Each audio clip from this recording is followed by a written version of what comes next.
Itu saya benar-benar ngerenov. Emang dulu basicnya waktu di Slovakia awal-awal saya kerja jadi kuli gitu. Jadi kuli pernah, terus tukang pindah-pindah barang pernah, kurir ya itu kan. Terus juga pernah jadi tukang bongkar ngebongkar lapang tenis. Jadi punyalah skill tukang bangunan ya. Bangunan mah boga lah gitu. Mentok-mentok aja di manor aja. Kok kamu marahin sih katanya? Kenapa Bu? Saya lagi masak ini nggak bisa diganggu. Ibu juga keluar dulu. Kamu nggak tahu siapa? Datang, salam semua orang, salam cuy. Oke. Saya yang diam. Siapa sih ini? Kamu nggak nonton TV? Enggak Bu. Ini aku gemelar, anjing. Ini ditawarin sama chefnya untuk masuk ke dapur aja. Belajar sama saya. Di situ mulai. Bang, dari situ sampai sekarang saya nggak bisa lepas dari yang namanya dapur.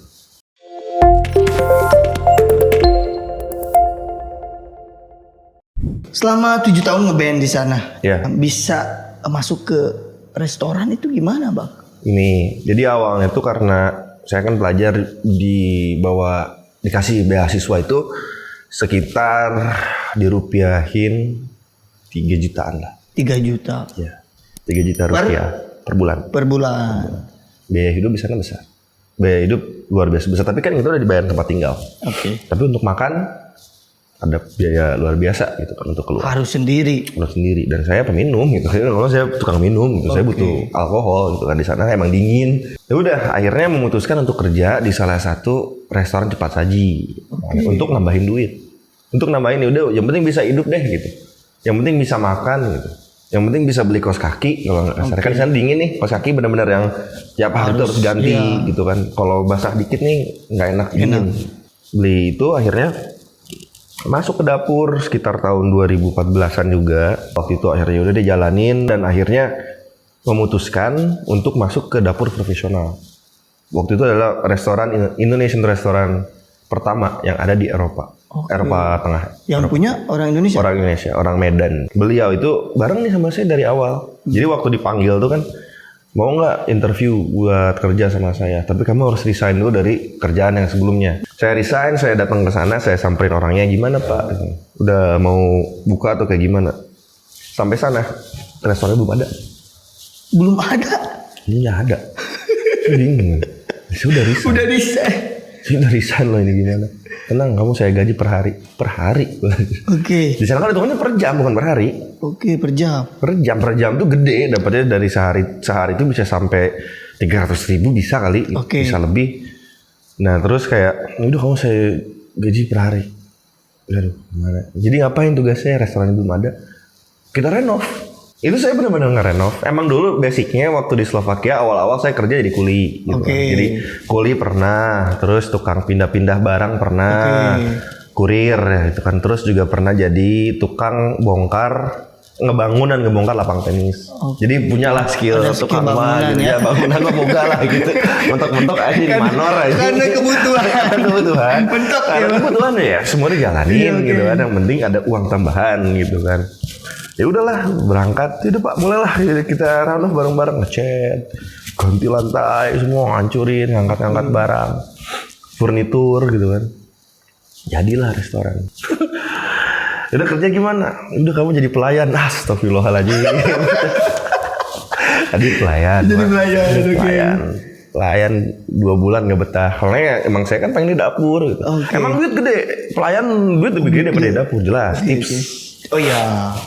70% untuk pelayan tuh. Udah akhirnya saya ngomong baik-baik, kayaknya saya nggak mau di sini. Ditawarin sama chefnya untuk masuk ke dapur aja. Belajar sama saya. Di situ mulai. Bang, dari situ sampai sekarang saya nggak bisa lepas dari yang namanya dapur. Karena gini, di dapur ada satu hal yang saya rasa ini ada kesamaan dengan musik. Apa tuh? Di situ ada tempo. Tempo dalam memasak. Gitu. Baru tahu saya masak ada tempo juga ya. Oh jelas. Masak tuh benar-benar yang ada iramanya. Buat saya ada iramanya. Masak tuh nggak yang cuman tok tok tok tok tok tok gitu, kelar itu kan. Tapi benar-benar yang kamu masak dengan tek tek tek tek tek tek tek tek tek tek terus kamu masak kreng kreng kreng terus ada suara itu di situ saya yang wah ada temponya masaknya. Terus ditambah lagi misalkan makanan tuh harus selesai 2 menit, jadi 2 menit gitu. Kita ngejar tempo itu kan. 2 menit. 2 menit harus selesai. Jadi saya ngeibaratin suatu makanan dulu itu adalah sebuah karya. Dimana kayak misalkan saya masak satu makanan itu kayak saya lagi nyanyiin satu lagu. Oke, kayak bikin lagu atau enggak gitu ya? Lagi ngamen lah. Oke. Sama semuanya. Yang saya rasain itu sama. Dan ingin makanan itu dinikmati oleh orang. Orang seneng. Lagu misalkan ngasih lagu, orang seneng. Wah enak lagunya. Makanan, wah enak makanannya. Itu same gitu. Dari situ. Basic masaknya? Diajarin. Oh diajarin di restoran itu? Sama satu si chef itu diajarin awalnya. Saya dari awalnya tukang cuci piring, terus tukang bantu-bantu. Oke. Sampai alhamdulillah saya dikasih kepercayaan buat masak. Saya nggak mau ngomong chef lah. Chef bukan, saya nggak punya kapasitas untuk ngomong chef. Tapi saya diberi kesempatan dan kepercayaan untuk megang dapur itu. Oke, berawal dari situ ya Bang? Berawal dari situ semuanya. Itu juga udah jadi jalan juga ya? Bener Pak. Bang riset dari perusahaan sebelumnya. Iya. Padahal belum tentu ibaratkan ini kerjaannya nggak tahu jadi nggak tahu enggak. Tapi dengan keyakinan. Ini saya selalu percaya nih sesuatu hal yang saya jalanin ini. Saya selalu ngomong pure love di mana-mana. Okay. Mungkin orang nyangkanya tuh pure love apa sih gimmick gitu. Gimmick si Adit gimmick. Enggak, sebenarnya emang yang setiap hal sekecil apapun, sebesar apapun hal yang terjadi dalam hidup saya selalu menjalani dengan sepenuh hati. Oke. Dari kecil ya ngeluh udah biasalah, pasti ada, namanya manusia, pasti ada ngeluhnya. Tapi sebisa mungkin saya PMA. Kayak pemikiran saya selalu positif dulu aja. Ngejalaninnya walaupun saya nggak suka nih ya udah, yang penting pasti ada hal positifnya. Sepenuh hati ngejalaninnya tuh saya semangat. Oke, perjalanan masuk dapur. Udah masuk nih ceritanya ke dapur nih. Pertama kali masak di restoran itu. Masak apa? Masak apa tuh? Pertama kali masak itu kari. Kari itu kari opor, kari pokoknya base kari. Base kari itu kita bisa bikin base kari dan dari ini kita bisa turunin kemana aja. Bisa jadi soto, bisa jadi opor, bisa jadi whatever lah. Pokoknya biasanya dari bawang dan juga santan. Itu yang saya pelajarin pertama kali diajarin. Ya udah itu, terus masak itu. Tiap hari masak itu, bikin itu. Bikin lagi. Pokoknya nggak boleh sampai kosong kan. Kalau dulu tuh ini tuh kayak ada kulkas, kita itu tuh harus penuh dengan stoknya kari itu kan. Bikin itu terus akhirnya baru dikasih megang pisau. Lu nggak boleh pegang pisau, cuma ngeblender aja gitu kan. Nggak boleh pegang pisau. Kasih pegang pisau langsung disuruh potong daging tipis-tipis. Belajar terus itu aja. Setelah kelar langsung yaudah kamu masak wok, nasi goreng, mie goreng. Kue tiaw semua lah yang pokoknya pakai wok tuh udah megang. Terus langsung dilepas, udah kamu pegang aja. Tapi pertama bikin berdasarkan resep apa emang? Yo resep dong. Oke, berdasarkan resep ya. Kan ada chef emang. Iya, ada yang ngajarin dia ngasih resepnya harus begini. Saya dikontrol. Quality control tuh ada. Jadi setiap sebelum keluarin nih dia harus coba. Ini sama keluar. Ini dia cobain ya. Iya, harus itu. Itu chefnya dari Indonesia? Indonesia. Ini salah satu chef yang sangat saya hormatin. Chef Ari Munandar, nggak tahu di beliau kayaknya nggak akan nonton juga. Beliau ini salah satu chef yang terkenal namanya di Eropa. Terkenal banget. Di Ceko dia terkenal, di Jerman juga terkenal, di Slovakia juga sangat terkenal. Dan ya alhamdulillah saya bisa belajar dari beliau gitu. Langsung ya. Itu dia di sana itu kan bangun restoran baru kan? Yang mana nih? Yang di situ, yang orang tempat Medan belajar ini. orang Medan. Iya. Bangun restoran baru, dia udah ada. Dia udah ada. Dia udah tinggal puluhan tahun di Eropa. Udah 20 tahun lebih lah ada di Eropa itu. Si chef ini. Udah terkenal. Berarti emang dari bawaan mau bangun restoran itu emang chefnya udah ada gitu. Udah ada. Dari awalnya udah ada kok. Berarti tapi ditinggal gitu akhirnya. Jadinya saya yang megang. Berapa lama tuh dari proses belajar sampai bisa dipercaya untuk masak tuh Bang? Itu sebenarnya dipercaya karena terpaksa Pak. Jujur aja itu sebenarnya dipercaya itu karena terpaksa karena si chefnya itu mau cabut. Jadi saya tuh benar-benar digederin, digembleng, belajar terus karena orang ini mau cabut.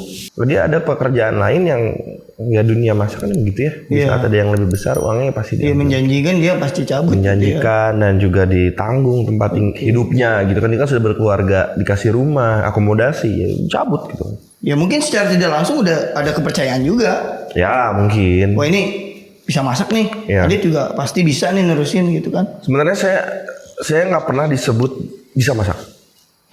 Saya nggak pernah tuh ada orang yang ngomong ke saya Adit bisa masak. tapi saya mau belajar. Itu yang selalu saya dapatkan dari orang-orang sekitar gitu ya. Chef Juna pun begitu. Oke. Selalu ngomongnya bukan kamu bisa masak, kamu mau belajar. Oke. Itu yang lebih penting menurut saya ya. Karena di saat saya memiliki mental selalu ingin belajar, ya terus saya bakal kejar apapun itu gitu. Saya Terus pengen belajar. Tapi kalau misalkan saya bisa masak ya udah saya bisa masak. Apa yang harus dipelajari ya? Itu. Oke, tapi hampir ada kesamaan ya ceritanya Bang Adit nih sama Chef Juna. Kalau saya sedikitnya gitu ya, karena dia dulu di sana juga kali ya. Bos saya tuh jangan diomongin bos saya. Bos saya jangan. Jangan ya. Jangan disama-samain malu. Dan ya mungkin ya beberapa orang juga ada yang ngomong kayak, kok mirip sih ceritanya, apakah iya kan? dibuat-buat? Ya silakan kalian lihat Instagram saya zaman dulu kalau nggak percaya. Iya saya lihat banyak itu kan orang yang nge-DM, wah disama-samain ceritanya. Dia kan pernah diundang di podcast sebelumnya kayak cerita juga tentang kehidupan di Slovakia. Oke. Kok sama sih kayak Segina? Kok sama sih? Pasti ngikutin dia dibikin-bikin. Ya terserah gitu kan. Terserah, ini cerita gue. Bodoh amat. Bodoh amat. Kalian mau ngomong kayak gimana bodoh. Ada ya Bang yang kayak gitu ya? Ada, banyak. Ya iyalah, namanya netizen mah apa aja lah ya. Apa juga dipermasalahin lah. Selesai dari situ, chefnya cabut tuh. Cabut. Ada 2 chef waktu itu. Ada orang Thailand 1 dan orang Indonesia. Oke. Nah, yang orang Indonesia cabut duluan. Sisa saya sama orang Thailand. Orang Thailand juga gak kuat karena emang bos saya waktu itu keras banget orangnya. Medannya keras. Nggak tahu licik atau kayak gimana ya gitu kan. Saya nggak tahu lah pokoknya banyak kasus lah gitu kan, banyak kasus. Oke. Cabut, saya nggak kuat sama ini. Saya tetap bertahan karena visi misi saya sama beliau ini. Sejelek-jeleknya sifat beliau dengan karyawan, pasti ada positifnya. Iya, ada positifnya. Dia ingin mengembangkan bukan kota, dia ingin mengembangkan Indonesia di kancah Eropa. Oke, dengan restoran, dengan masakan, karya, ya kan? Masakan adalah sebuah karya. Saya memperjuangkan itu dari sejak si chefnya cabut, masak sendiri dari Senin sampai Sabtu. 14 jam. 14 jam. Libur hari Minggu selama 2 tahun. Badan sekarang kelihatan gemuk gitu. Oke, dulu enggak? Wah gila. Capek dan tekanan. 66. Oke. Benar-benar 66, benar-benar kecil tulang semua. Tapi itu saya pengen mengembangin ini gitu. Saya pengen ngembangin restoran ini sampai kekenal ke Eropa Barat. Itu berapa tahun bisa dari mulai awal buka sampai perusahaan itu berjalan tuh Bang? Itu ya jalan sih. Maksudnya dari awal buka pun itu berjalan karena ada dukungan dari masyarakat Indonesia juga. Kan.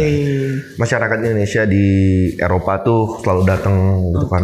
Jauh Pak. Kangen juga mungkin ya masakannya ya. Karena kangen kan. Jauh-jauh dari Jerman, dari banyak banget, dari malahan yang banyak datang dari luar Slovakia.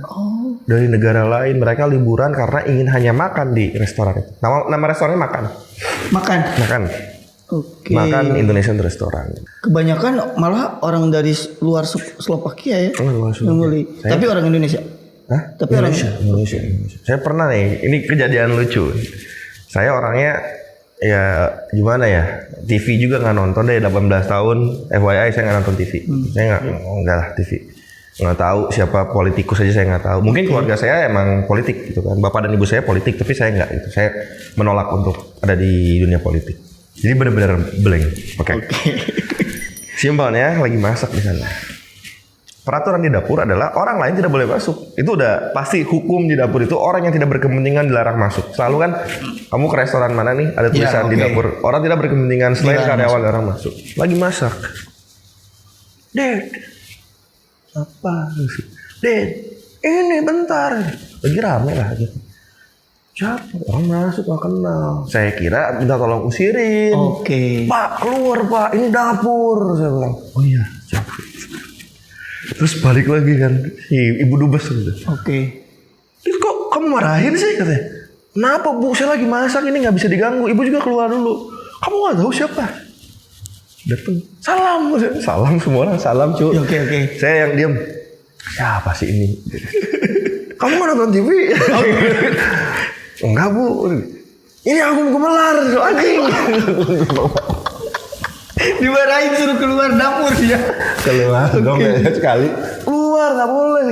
Kirain saya itu ada tamunya dari orang Indonesia tamu gitu kan. saya nggak tahu mukanya, kayak sering lihat nih orang gitu kan.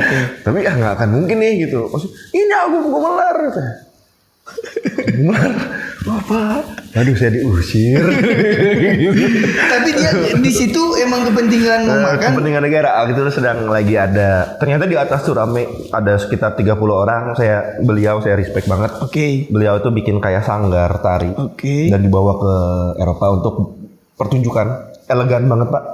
Itu benar-benar beliau menyewa satu stasiun TV tua di Slovakia dan itu dipakai untuk pagelaran seni. Keren. Keren. Cakep. Tahun 2000 berapa tuh? Saya lupa. Itu pernah. Terus juga di RUT BI pernah saya usir. Karena saya nggak tahu, benar-benar nggak tahu. Masuk dapur juga? Masuk dapur. Tapi dia masuk dapur cuman, ini dapurnya iya Pak. Ke atas saya dengar udah Pak, wah ini pasti seorang gitu kan, saya nggak berani ngobrol. Datang ke atas pakai celana pendek, sendal jepit, lagi sabar, sendal jepit. Ini yang masaknya ya? Ya Pak. Temenin dong, saya pengen ngobrol. Ngerokok nggak? Ngasih rokok. Oh iya Pak, ngerokok langsung. Wah masakannya enak, saya suka. Humble. Ini anak saya lagi kuliah di sini. Bapak lagi? Iya, tapi bukan di Slovakianya, dia istrinya, dia mau ke sini. Nyamperin anaknya.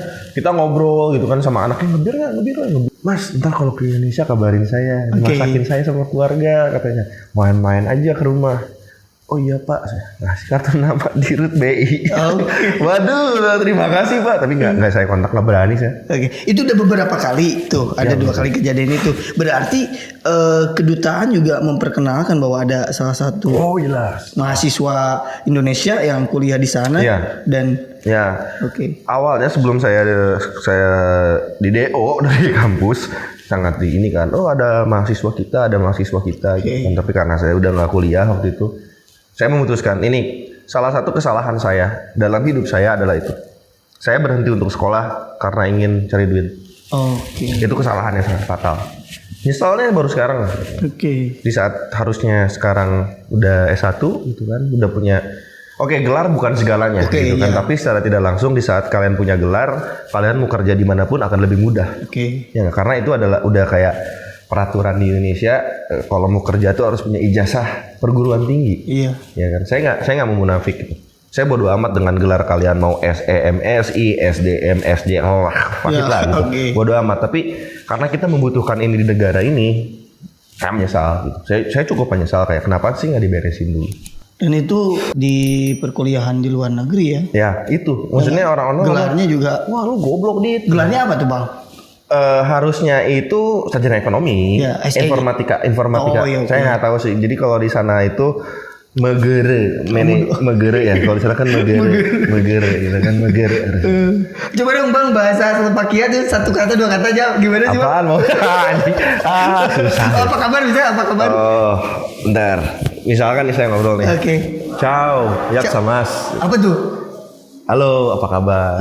Bahasanya gitu ya. Ya, jadi kayak lebih itu slangnya lah. Tapi kalau misalkan untuk formalnya bisa kayak Dorijen, aku sama teh gitu. Kalau untuk dengan misalkan orang yang bitua gitu. Tapi selama 5 tahun kuliah di sana harusnya. Iya kan? Harusnya. Pasti banyak yang didapat dong. Iya dong. Yang didapat ya.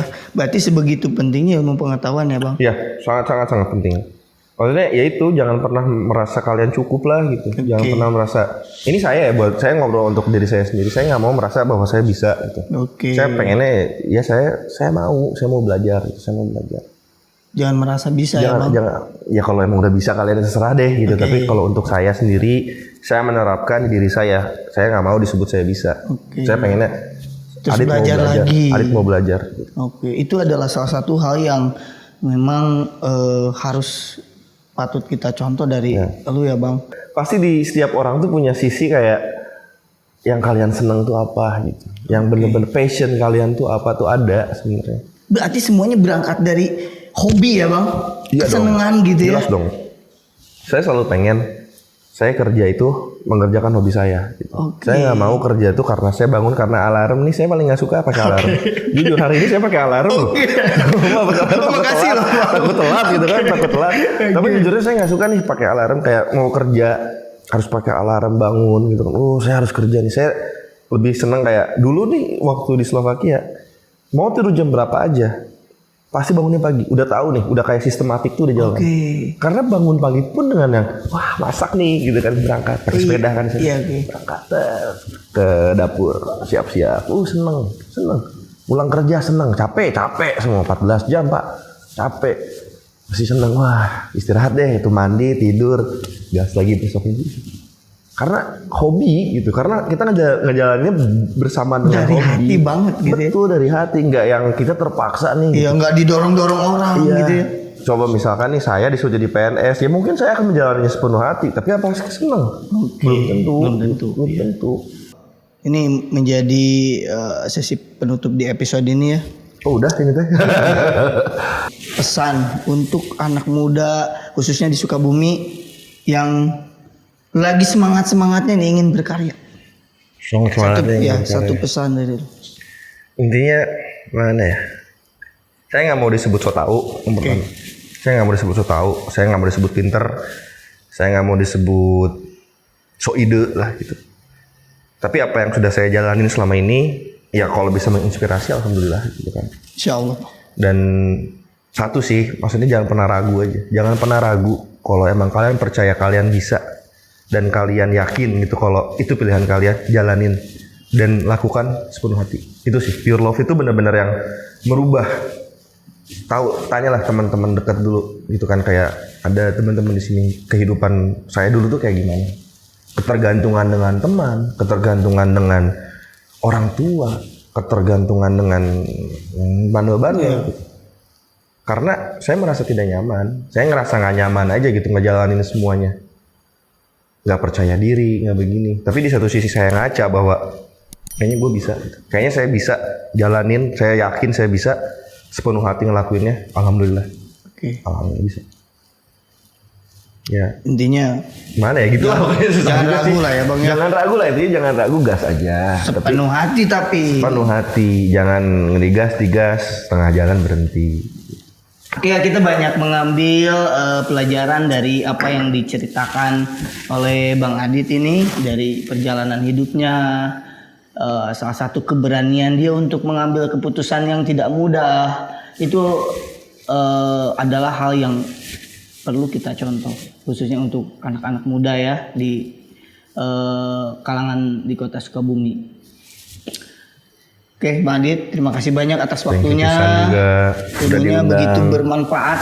Semoga bisa membantu teman-teman yang sedang galau. Pastinya ya. Pokoknya semangat lah. Ya, siap. Sekilas pembicaraan kita, semoga ada ilmu dan harapan yang bisa menjadikan kalian lebih kuat, lebih dewasa, dan bisa menjadikan kalian lebih sukses lagi ya. Assalamualaikum. Mantap Bang. Terima kasih banyak nih.